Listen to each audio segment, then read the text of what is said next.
Half cutting tutorial of valve oil seal. Valve oil seal is used to seal the engine valve guide rod.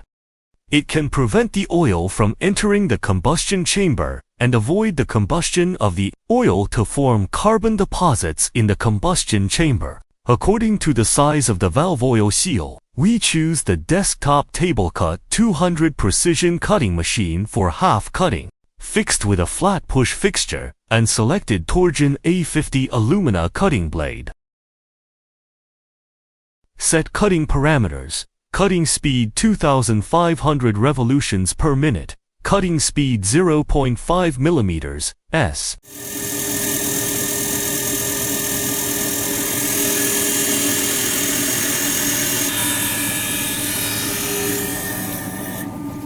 Cut in half. The cutting surface is smooth and no burns. It greatly reduces the deformation of the sample caused by cutting, making it an ideal equipment for metallographic sampling. Trojan. Discover the truth of material.